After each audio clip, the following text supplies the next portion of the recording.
Kirkland, and welcome to Beyond the Gates. This season, we're going to be highlighting ERDC's legacy of groundbreaking research and cutting-edge technologies. Join us as we explore how innovation continues to drive progress in military and civil works missions. We are on episode 2 this morning, and I have with me Kyle Gordon. He's a research botanist with the Environmental Lab, otherwise known as EL, and we're going to be talking about a new era of wetland delineation and permitting. Good morning, Kyle. Good morning, Annette. Thank you for having me. Well, thank you so much for being here. And we're almost at fall. I feel the weather. Isn't it great? It is nice. It's so great. And we're going to talk about a lot of interesting things. But first of all, tell me about yourself and your background. Okay. I am originally from Vicksburg. So I think going back to season 1 or 2, you had Robert Mosier on, and he mentioned this hidden gem of Vicksburg. Yes. And mentioned it in the fact that we've got the district, division, and ERDC all here in the same town. And I think another piece of that hidden gem is that students have this increased exposure to the Corps of Engineers in general. And I'm a product of that. So went to Warren Central, and as a senior, there was this class called Mississippi River. I did not know that. Matt Gullett was the instructor. So okay. Matt, if you're listening in, I hope you're still doing that course. So as part of that course, they brought in instructors from ERDC, the district, and the division to give these seniors exposure to what actually is happening inside the gates within all of these Corps of Engineers offices. Okay. So that was, even growing up here, you always heard of what the Corps of Engineers did, but that was my kind of first exposure to what the Corps of Engineers actually does. So I, again, am originally from Vicksburg, actually married someone from Vicksburg, moved to New Orleans for about a decade, and we ended up finding our way back home. Yay, welcome back. It's good to be back. Good. So I have a 7-year-old who is very active in everything. Right now we're in the middle of fall baseball, and football is cranking up. As you said, the weather is changing, so it feels like football season out there. In my free time, I say that loosely. Very loosely. I do participate and lead a cooking sort of competition team that also participates in a lot of fundraisers. And that takes up a good chunk of my time, especially in the spring festival season in South Louisiana and Mississippi itself. So that's kind of what I like to do in my free time, cook and raise money for pediatric cancers. Is the cooking thing you were talking about in New Orleans has to do with the pig? What was it called? Yes, Hogs for the Cause. Yes. I know somebody that's involved in that. Braddock Oaks, I think, is involved in that too. Yeah, it's a really good organization. I know we're not here to talk about cooking and pigs, but we are in Mississippi, and it is the fall. So what better thing to talk about? That's a little bit about me. I think during COVID, I think a lot of people made a lot of different COVID purchases, or they picked up these new hobbies like crocheting. I did not pick up crocheting. I was fixing to ask about that. Okay. Did not pick up crocheting, but I had a really good idea that my COVID purchase and my COVID hobby was going to be going back to get my master's. So I'm one course away from finishing that up at Montana State University, and hope to finish that up soon. Fantastic. My son, he works in CHL, and he just finished his. Awesome. So he was super pumped. Yeah, it's a big lift, but it's certainly a valuable lift, especially considering where we work and the value placed on training and education and expertise. But you know what's going to happen is that next question is going to be, okay, so when you're going to go for your PhD? It's already happened. I know. They're already asking. There are already people asking questions. Yes. Well, congratulations. I know that's such a big accomplishment. Thank you. So what is your role at ERDC? Okay, so as you mentioned in the intro, I technically am a research botanist on paper, but I think in practice, I am a program manager for the Wetlands Regulatory Assistance Program, and I think we'll just call it WRAP. I was just going to say, it has to have an acronym because everything has an acronym. It does. Okay. It does. So I am the program manager for WRAP. Okay. I sit in the Office of Technical Directors at the Environmental Lab, or EL. Okay. I work with our technical director, Dr. Jen Sider-Mosier, our associate technical director, Dr. Christine Van Zomeren, and then a handful of other program managers to deliver environmental solutions to all of the environmental challenges for the Corps of Engineers. So that could include the detection, prevention, management of harmful algal blooms, How do we manage our waterways so that we reduce the amount of invasive species like carp? I know that you've had a few folks on there here talking about carp. And I love knowing that you listen to the show, too. And then also, how do we optimize aquatic ecosystem restoration? So that's what all the other program managers do. On my side of the house in RAP, we support the Corps of Engineers regulatory program. So what I do is essentially serve as that interface between the core regulatory practitioners at the districts and divisions and connecting them with the ERDC technical expertise to solve those environmental challenges associated with the core regulatory program. And there's lots of challenges, aren't there? There are. And I'm going to kind of tie this back to my 7-year-old. Like most 7-year-olds, YouTube and watching YouTube comes into play a little bit. But he does watch this really good STEM-related YouTube channel with a guy called Mark Rober. And one of Mark Rober's taglines is creative solutions for real-world challenges. And I feel like that's exactly where RAP and the program that I manage and the other programs within EL fit. We're solving those real-world challenges with creative solutions for environmental challenges for the Corps of Engineers. Okay, awesome. Well, so what is the Wetlands Regulatory Assistance Program, and why is it important? Okay, I think to understand the importance of the Wetlands Regulatory Assistance Program, or RAP, I think you first have to understand the Corps' actual regulatory program, so the people that we actually support at the districts. And so the Corps' regulatory program, I guess, is best summed up with its mission statement, which is to balance the protection of the aquatic resources across the nation with the need for reasonable development. So we are not the Environmental Protection Agency. There's another agency that does that, but we are involved in ensuring that we are protecting aquatic resources while allowing for that reasonable development.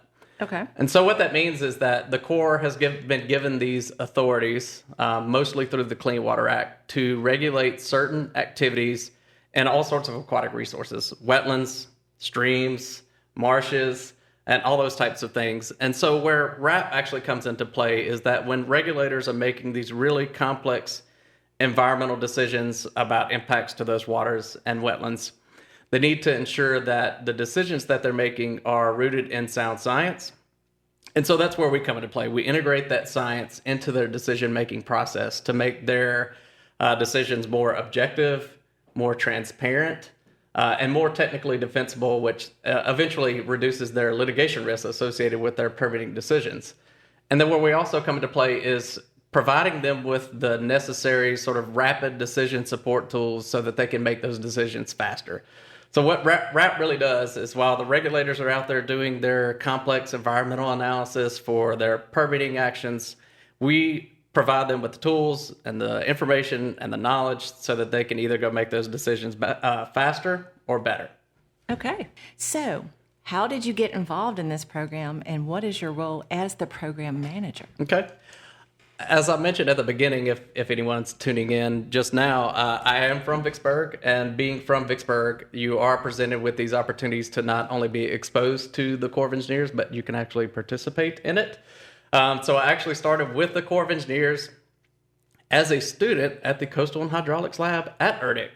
After that, I went on to Mississippi State, majored in biological sciences, thinking that I was going to be pre-med or pre-vet, and I think Audrey Harrison mentioned that that's kind of how she got into biology. Right, she did. And then very similar to her, while in that program, thinking I'm going to be a veterinarian or a doctor, I got exposed to a couple of different plant ecology courses with Dr. Gary Irvin at Mississippi State, and it kind of turned me on to the fact that maybe I don't have to go be a doctor or a veterinarian. I can use this degree to participate in natural resources or do other things related to the environmental sciences and not necessarily have to focus on that sort of pre-med, pre-vet track.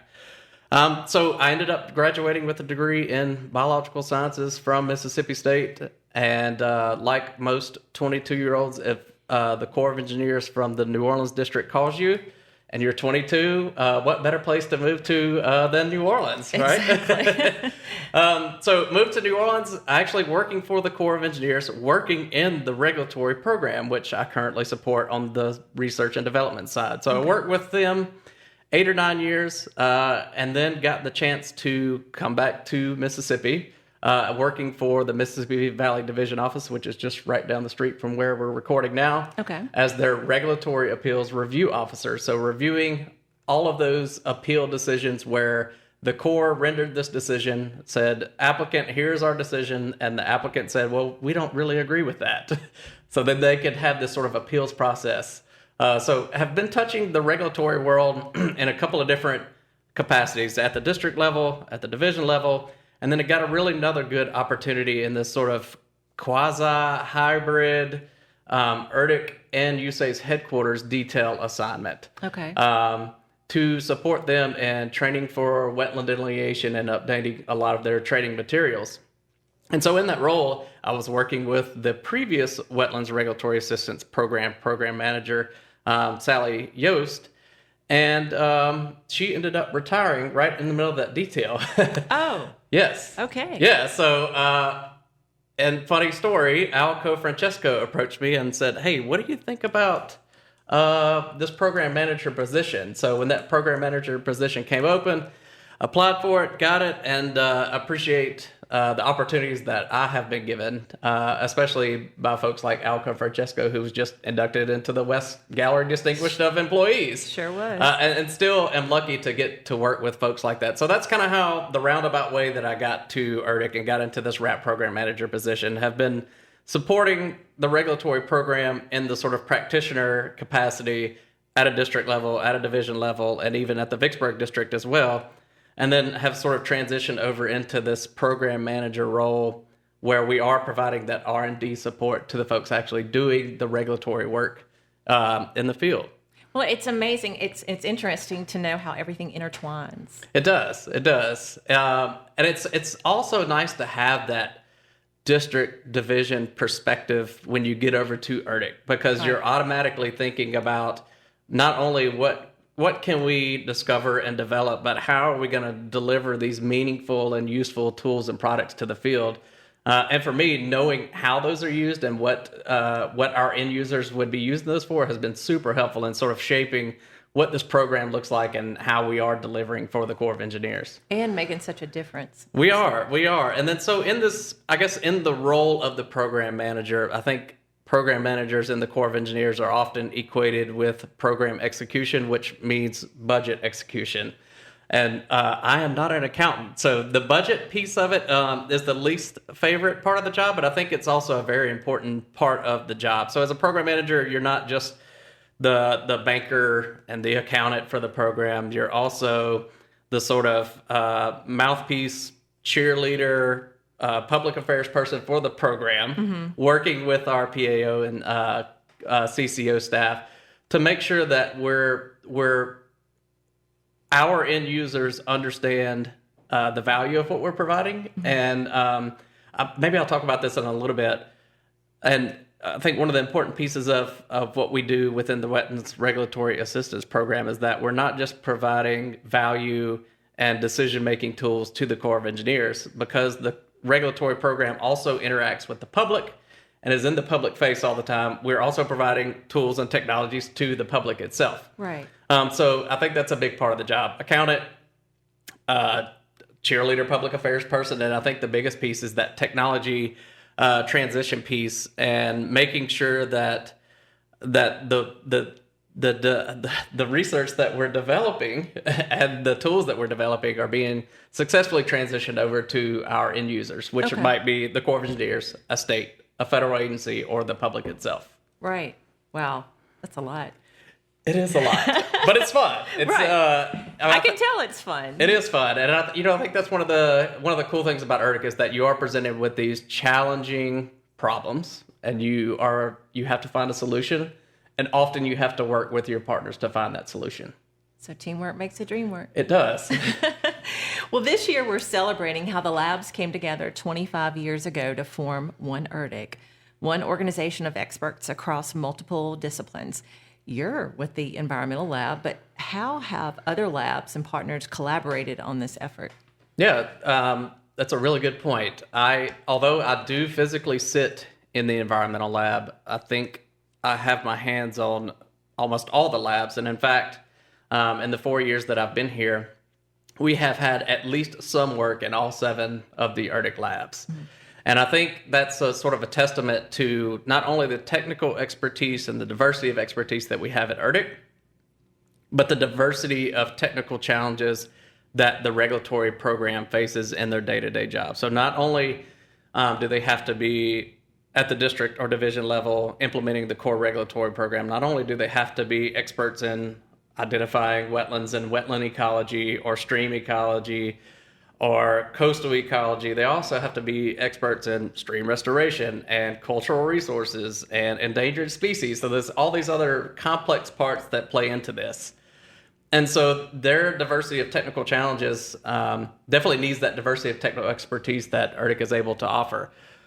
So we've got a couple of ongoing collaborations between a couple of different labs. We've got the environmental lab and the cold regions research and engineering lab, CORREL. That was a mouthful. Yeah, you have to think about, each time I say it, I have to think about what each of those acronym letters stand for. I do too. I'm glad to know I'm not the only one. So yeah, we've got EL and CORREL working on some really cool projects on the National Wetland Plant List, which is a list of wetland plants and their estimated frequency of occurrence in wetlands, and that's used to inform a wetland delineation decision-making process. Okay. So we've got them working on that. We've got CHL and GRL also working with NOAA to develop these hydrologic and climatic tools that regulatory decision makers can use to make those decisions faster or better. Mm-hmm. We also are participating in some technology transfer and training that CHL and EL are leading. We're taking the show on the road to the districts and teaching them about stream restoration, stream compensatory mitigation, how they might better assess the condition or the functions of those streams, how they might review stream restoration projects better, how they might monitor those better to ensure that those stream restoration projects are actually successful. And then we also have one of the bigger things that came out within the program this year was the National Ordinary High Watermark Manual. Maybe I'll give you a little bit of history on the Ordinary High Water Mark. It's been a regulatory term that has been around since the late 1800s, but has never been defined scientifically. It literally only existed in regulation. So what we were asked to do a few years ago by our core headquarters was, okay, we've got this regulatory definition.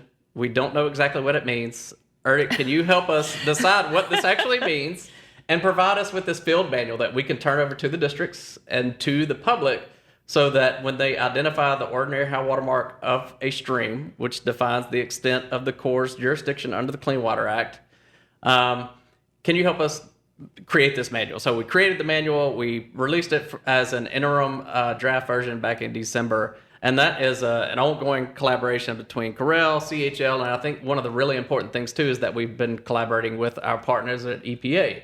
And we have also included district partners in the entire process, again, to make sure that this manual that we're producing, and we're trying to define this regulatory term, when we turn it over to the districts, it's something that they can actually use and will be beneficial in their day-to-day jobs. That's fantastic. It is. And then I guess one more quick example of collaboration, too, is I just mentioned a collaboration with the districts. Another really good collaboration with a district partner out of the Detroit district, Mr. Nathan Scholes, is I guess about in 2014, we started working with Nathan and the Detroit district to develop these automated wetland determination data sheets that is this rapid decision support tool that supports regulators in identifying and delineating the extent of wetlands so that they can then go on and decide what sort of impacts to those wetlands are. Okay. What are the benefits of using automated wetland determination data sheets? I was like, okay, let me say it all. Or ADS for wetland delineation and permitting. Yeah, I was going to say that's one where the acronym really helps out. Yes. If I said ADS, they would not know what I was talking about. That's correct. So I think before we get into what the automated wetland determination data sheet is, maybe we should talk about what wetland delineation is and how that fits into the core permitting evaluation process. So back when the Clean Water Act was started, we're going to go way back to 1977. The Clean Water Act was enacted to protect the nation's aquatic resources, including wetlands and waters. And at that time, I think you and I could probably go outside and identify a cypress swamp as a wetland, or we could drive down to the Mississippi coast and look at the marshes The obvious. on the Pascagoula River and Right. say, hey, that's a wetland. Right. But the definition of a wetland means that there are certain types of wetlands that maybe don't look like wetlands at certain times of the year. But we need a mechanism or some guidelines for us to be able to identify that wetland that may not look like a wetland during certain parts of the year. So in 1987, ERDC, before it was ERDC, when it was still Waterways, Right. the Environmental Lab developed the Corps of Engineers Wetland Delineation Manual, so that we've got this level playing field. We've got this one guidebook. Everybody knows what a wetland is if they use this guidebook using these indicators that are outlined in the guidebook. We realized sort of in the late 90s that this was a national guidebook and it worked okay on a national scale, but it really needed to be regionalized because wetlands in Mississippi look totally different than the one or two wetlands that they have in Arizona. So we needed to sort of regionalize this manual into these supplements to that manual. So again, ERDC came in the sort of mid-2000s to sort of the mid-2010s and developed these regional supplements to the Corps of Engineers Wetland Delineation Manual. That is this more regionalized approach on how you would identify wetlands within certain regions of the country. And then as part of that, we also released these data sheets that would go along with these wetland delineation manuals and these regional supplements to the manuals. And so these data sheets were, mid-2000s, mid-2010s, they were paper copies. Right. And so practitioners, the Corps, the public, would go out into the field with these paper copies. They'd fill out their data sheets, they'd collect all the data they need, they'd enter it, and then they'd have to go back to the office and sort of hand calculate some of the analysis piece of it. Okay. And so the ERDC and the Detroit District worked together and said, hey, we need to develop something to automate this process. It's taken us a good amount of time to actually get back to the office and do these manual calculations and do these manual interpretations of data. We've got to come up with a way to automate this. And the Detroit District was saying, hey, we'd like to do that too. So we partnered with the Detroit District to develop these new Excel-based automated data sheets that do exactly what the name says. It automates a lot of that process that used to have to be manually calculated or required manual interpretation of data. Once you put one thing in, it just tells you what to do after that? That's exactly right. Okay. So so that's exactly what it does. When you enter your data, it automatically does all the calculations for you, and it automatically does all the data analysis for you, and selects those appropriate indicators of wetland hydrology or wetland soils or wetland vegetation to let you know, is the area that I'm in a wetland or not. That's fantastic. Okay. So how do the ADS work, and what are the technical requirements for using them? So the ADS works from Microsoft Excel, and we chose that Excel-based tool because it is something that is simple to use. Everybody has it. It's something that's easy to use. So the technical requirements are you just have to have Microsoft Excel.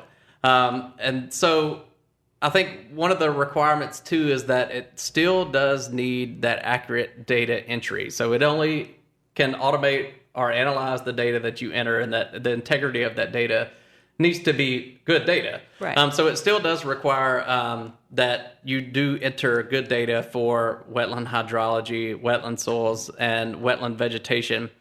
But I think a good thing, too, is that to be able to do that, we can point back to the regional supplements. They tell you exactly how to collect that data and how to enter that data. So we've already got this sort of guidebook on how to do that. And we also have a guidebook on how you might use the ADS itself and what some of the other technical challenges or requirements might be for the ADS itself. So I think we've kind of overcome some of those technical requirements by making sure that folks have these sort of manuals and guidebooks that they need, and that they have the appropriate training that they need to actually enter that good data into the data sheet itself. Okay. So I understand that sometimes there are errors and delays in the permitting process when it comes to wetland delineation. How does the ADS improve the accuracy and efficiency, and why is that so important? Yeah, so I think the permitting program and the regulatory program in the Corps of Engineers is out in the public, so the public's eyes are always on the Corps of Engineers, especially the regulatory program. And I think one of the first things that folks will say was, well, it takes too long to get a permit. And we just had the Charleston District Commander here at ERDC, and that was one of the things that he said as a brand new incoming commander. How can we reduce our permitting timelines and get these permits out the door faster, but also do so in a way that is science-based? So that, wetland delineation is often that first step in the process. It's just one step of the process of the regulatory program, which is very complex. But it is the first step, and it is a step that is included in almost every regulatory application. And there were 60,000 of those permitting actions executed by regulatory just last year. Just in 1 year? Just in 1 year. Wow. So okay. You've got 60,000. Yes, you've got 60,000 permit actions, and that first step is this wetland delineation piece. So to do so, you've got to go out and collect this data and enter it into these forms and analyze the data. So automating this process, even though it's just for this first step and it's only for one step, when you think about that, if we can take a minute or two off of each data sheet, and there are anywhere from 1 to 100 data sheets associated with each one of those 60,000 permit actions, taking 1 to 5 to 10 minutes off of one data sheet and speeding up the process can really reduce those permitting timelines for the Corps of Engineers and for the public. Up. Absolutely. It does. And then so I think another benefit of that is that often the Corps of Engineers is the one out there actually collecting this data that feeds into the data sheet. We the Corps of Engineers, are out in the field collecting the data. But what also happens is that either applicants will submit these data sheets, or applicants will hire environmental consultants on their behalf to go out and collect this data and submit that to the Corps. And so one of the sort of indirect effects of us releasing this ADS is that not only are we speeding up our own internal processes, we're speeding up the process for the public, but we're also getting better wetland delineation data submitted to us at the Corps, which means that project managers aren't having to go through each individual data sheet saying, well, this doesn't look right, I'm going to have to go back out in the field and double check this. We know that if data was collected and data was collected correctly and data was entered into this automated wetland determination data sheet, all of the back end analysis and calculations are going to be correct if they use that ADS. Okay. So that's less time that the Corps of Engineers has to spend reviewing these applications and wetland delineations associated with those applications. And so it really improves the overall decision-making process. It makes it faster, and then it allows Corps regulators to focus on other pieces of this complex permitting and regulatory puzzle as well. Okay, well, great.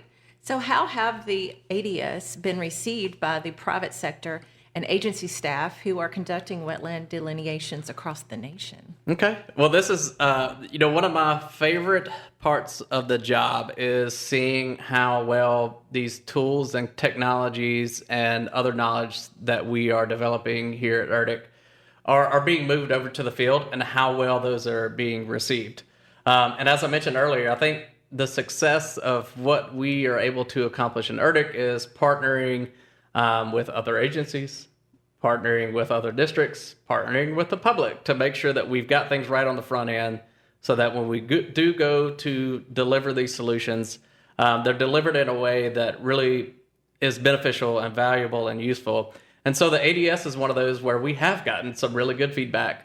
Not just from our Corps of Engineers practitioners, but I think one of the best parts about this one is, since it is so often used by the public, is that we're hearing from federal and state agencies that are using these. Oregon Department of State Lands, EPA Region 1 and EPA Region 2 both reached out almost immediately after we released these and said, hey, we're really glad that you got these out there. These are really awesome. This is going to save us a lot of time. And as I mentioned earlier, it's saving them time, which is great. But it's also time equals money. Yes, it does. and for us, it's saving us time, and time definitely equals money in the federal government, especially with the sort of constrained regulatory budgets for the Corps of Engineers. So it's good to hear from our federal and state agencies, but I think one of the best parts about the ADS is how we have released that to the public and the sort of feedback that we're getting from the practitioners in the field. Jacob Berkowitz and I, who is also at the Environmental Lab, just did a workshop at the Society of Wetland Scientists meeting back in January. And in this workshop, we had state, we had federal, we had academia, and we had public practitioners. It was really awesome to see even the public practitioners out in the field using the ADS and then getting back to the office and seeing how much time saver that could be for them, and then for the Corps of Engineers folks in the room, for them to see what sort of benefit and values that those are. So it's nice to hear it, but it's also really awesome to see it in action in the real world and seeing how that translates into benefits for everyone involved in the process. Fantastic. So if you're just tuning in, I am speaking with Kyle Gordon. He's a research botanist with the Environmental Laboratory, and we're talking about a new era of wetland delineation and permitting. So what are some of the challenges or limitations of using the ADS, and how are you addressing them? Yeah, I would say, as I mentioned earlier, the technical piece of the ADS aren't necessarily a challenge. We deliberately created it in Microsoft Excel that everyone knows how to use. It's in the same format. It looks the same as the old archaic PDF versions of the data sheet. So there's some familiarity there. I would say one of the biggest challenges, and I think it's a challenge with any research and development, even outside of ERDC or the Corps of Engineers, is that researchers, we often focus on, identifying the problem and identifying the solution and coming up with a solution. But I think one of the biggest challenges is, as Dr. Pittman would say, is bridging that valley of death. So okay. Maybe we shouldn't say valley of death. But what often happens is that research falls off into this valley and doesn't get delivered to its end users. So I would say that one of the challenges with this one, as it is with any other R&D project, is making sure that we are having successful technology transition to the core and the rest of our partners. Right. And so how do you do that? Well, the first is outreach. So when the automated wetland determination data sheets were released in April of 2022, we worked with ERDC Public Affairs. We worked with Headquarters Public Affairs to make sure that we got the first step, get the word out, let people know that there's this tool out there. And I think more importantly, letting them know in messaging how valuable this tool is and what benefit it is bringing to them. So that was the first step. It's good to see the definition out there in your face. Correct. And we are fortunate to have folks like you, too, who help share the word, not only through print and social media, but through radio and other avenues and mechanisms for getting the word out, too. Dr. Jacob Berkowitz participated in a couple of different interviews just to make sure that not only did the Corps know that these things were happening and being released to them, but that the public did as well. And I think another piece of that, too, is this sort of initial push for training. So it's good that folks knew that this automated wetland determination data sheet, or ADS, existed. But if they don't know how to use it, that's not going to help them either. Right. So we partnered with the Society of Wetland Scientists and released, well, we didn't actually release a webinar. We had a live webinar with them. Okay. And it was open to the public, and almost 500 people joined that webinar. So it was really great to see that, not just the number, but the diversity of skill sets, expertise, and where those people were coming from joined that webinar. And so it's nice to have that initial training, but as you know, that was released a year ago, and things change. New people get hired, new people move positions, new people start working for environmental consultants. So I think a part of that delivering and connecting to our end users, another important piece of it is actually sustaining that connection and sustaining that training. So we've also released some recorded webinars for the automated wetland determination data sheet. Earlier, I mentioned the Ordinary High Watermark Manual, which was another product completely separate from the ADS. But out of those two recorded trainings that we've had and released within the last 6 months, both of those have received a combined 4,500 views. And again, it's really cool to see where this traffic is coming from and then getting that sort of feedback loop from people who view the video and have recommended changes for the ADS or how it might be improved. Right. So that helps with that sustainment piece, making sure people know how to use it, but it also helps in sustaining the product itself and having that feedback from these 4,500 different users of this. And then outside of recorded training, we realized that people like in-person training too. So as I mentioned, Dr. Jacob Berkowitz and I did that wetland delineation workshop where part of the workshop was using the ADS. So making sure that we're still out in the public with all sectors and making sure that they know how to use it. But then for our own internal purposes, we also have these other trainings that are already happening within the Corps of Engineers through the Regulatory Development Program, which is Regulatory's training program. And as part of that program, they have a course specific to wetland delineation. They have a course specific to GIS. And so the ADS kind of fits into both of those. So we've worked with those staff to sort of create these modules within those trainings so that we have this sort of force multiplier. We've trained the trainers, and now the trainers are out there training other Corps of Engineers folks. So I think that's how we've overcome some of the challenges with this project, is just making sure that we're connecting with the people that need to be connected to. Right. We're training them, and we're continually training them and sustaining that sort of feedback loop to make sure that they know how to use it and we know how we can improve it. Okay.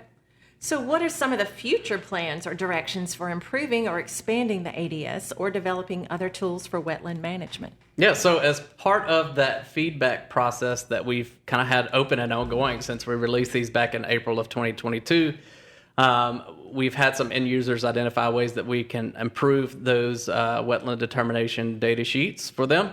And so we are actually incorporating those into a new release that will be released here in the next few months. That release will also include this other benefit of having the automated wetland determination data sheet.